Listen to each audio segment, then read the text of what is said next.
Hello everyone, कैसे हैं आप सभी लोग। हमने पिछले वीडियो में बाबर के बारे में जाना, जो कि मुग़ल इतिहास का पार्ट 1 था। हमारे चैनल पे आपको जो दूसरा वीडियो मिल रहा है वो है हुमायूं का मुग़ल इतिहास। हुमायूं बाबर का पुत्र था और वह बाबर का उत्तराधिकारी था।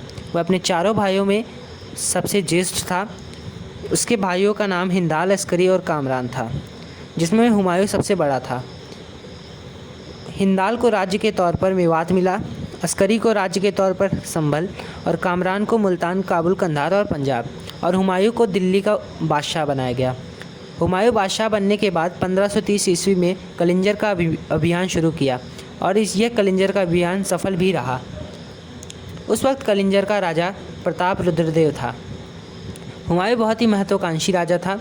उसने कई युद्ध भी लड़े, जैसे कि चौसा का युद्ध और कन्नौज का युद्ध। चौसा का युद्ध और कन्नौज के युद्ध के बारे में अभी हम बात करेंगे। बाबर की मृत्यु के बाद 30 दिसंबर 1530 में हुमायूं को सिंहासन पर बैठाया गया था। यह याद रखना चाहिए कि हुमायूं को कब सिंहासन पर बैठाया गया। 1530 ईस्वी में हुमायूं को सिंहासन पर बैठाया गया। इसका एक चचेरा भाई था जिसका नाम था मिर्ज़ा सुलेमान। इसे बदहश्का मिला था राज्य के तौर पर। ये इतना ज़रूरी नहीं है हमें जानना, लेकिन जानते रहना चाहिए। 1530 ईस्वी में हुमायूं ने कलिंजर का अभियान, हमने उसके बारे में जाना।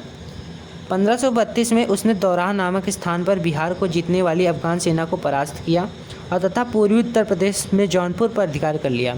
1532 ईस्वी में जो हुमायूं था उसने दौराह नाम का एक जगह थी जौनपुर में, उस पर अपना राज्य किया और जौनपुर को भी अपने अधिकार में ले लिया। हुमायूं महत्वाकांक्षी था क्योंकि उसकी शुरुआत की सारी अभियानें सफल रही। उसमें सबसे ज़्यादा सफल इसका कलिंजर का अभियान था। हुमायूं ने चुनार पर घेरा डाला और शकस दुर्ग, आगरा, पूर्व मध्य थल मार्ग में नदी के मार्ग नियंत्रण करता तथा उसकी भारत में प्रवेश द्वार के रूप में जाना जाता है। हुमायूं ने बहुत से युद्ध भी लड़े, जैसे चौसा के युद्ध। चौसा के युद्ध उसने अफ़गान सरदार शेरशाह के साथ लड़ा था। आपको स्क्रीन पर दिख रहा है। 1539 ईस्वी में दिल्ली पर अफ़गान सरदार नामक शेरशाह था जिसने हमला किया था।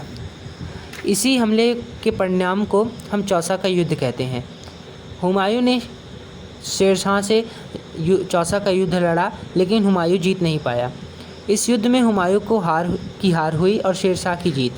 और इस युद्ध के बाद हुमायूं मुजाफिर की तरह भटकने लगा और फिर उसने अपने भाइयों की मदद से एक फिर सेना तैयार की और उसी सेना का परिणाम था उसका अगला युद्ध, जिसको कहते हैं हम लोग कन्नौज का युद्ध। कन्नौज का युद्ध 1540 ईस्वी में लड़ा गया था। इसके बारे में हम बाद में जानेंगे। पहले हम जानते हैं चौसा के युद्ध के बारे में। चौसा के युद्ध 1539 ईस्वी में लड़ा गया था। हुमायूं अपनी बहुत विशाल सेना को लेकर चौसा नामक एक बहुत बड़े मैदान में उतर गया। जब उसने चुनार पर घेरा डाला था, उस वक्त वहाँ का राजा शेरशाह था और शेरशाह ने हुमायूं से बदला लेने के कारण उसे चौसा के मैदान में ललकारा और हुमायूं ने हुमायूं ने वहाँ पे युद्ध किया और इस युद्ध में लेकिन वह हार गया। इसे हारने के बाद वह जगह जगह भटकने लगा और उसकी जान इस तरीके से बची, वह एक नदी में डूब गया था और वह एक भिश्ती के कारण बच पाया। दिल्ली पर उस वक्त शेरशाह का राज हो गया था, लेकिन हुमायूं को उस वक्त कुछ जगह पर उसका नियंत्रण था और उसने भिश्ती की मदद से अपनी जान बचाई और भिश्ती को उसने एक दिन का बादशाह बनाया गया। कन्नौज का युद्ध, यह युद्ध 1540 में लड़ा गया। शेरशाह और हुमायूं के बीच इस युद्ध में हुमायूं की हार हुई।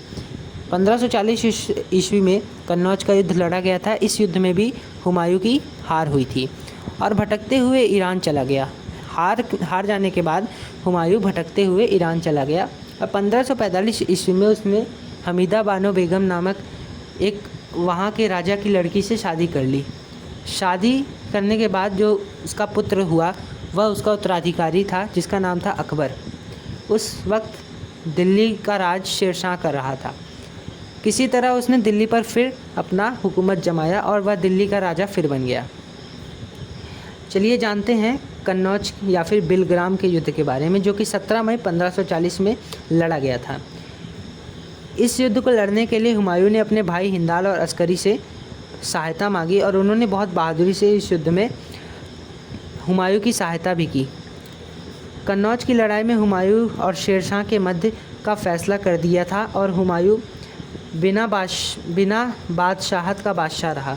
मतलब हुमायूं को गद्दी पे नहीं बैठाया गया, लेकिन वह बादशाह था। नाम था हुमायूं का, लेकिन वह बादशाह नहीं था। यह समझौता किया गया था। हुमायूं की मृत्यु कैसे हुई, इसके बारे में अब जानेंगे। वह ईरान के दरबार चला गया। जब यह युद्ध वह हार गया, कन्नौज का युद्ध, वह भटकते भटकते सिंध के रास्ते ईरान पहुंच गया और ईरान के राजा मीर अली की पुत्री से उसने शादी कर लिया। और इस शादी के बाद अकबर का जन्म हुआ। अकबर के विषय में हम अगले वीडियो में जानेंगे, क्योंकि अगले वीडियो में हम शेरशाह के बारे में जानेंगे, क्योंकि शेरशाह मुग़ल इतिहास का बहुत ही बड़ा हिस्सा है और इससे बहुत ज़्यादा सवाल भी बनता है कि शेरशाह कौन था, शेरशाह ने कब युद्ध किया, ये सब बहुत ज़्यादा सवाल बनता है। तो इसके बारे में अभी नहीं, अभी हुमायूं के बारे में जाते हैं। हुमायूं की मृत्यु कब हुई? हुमायूं की मृत्यु एक सीढ़ी से लड़खड़ा के गिर जाने के कारण हुई थी। एक बार वह दीन पनाह नाम के भवन में पुस्तकालय में पुस्तक पढ़ रहा था। तभी वह सीढ़ी से उतरते वक्त वह लड़खड़ा कर गिर गया और उसी वक्त उसकी मृत्यु हो गई थी।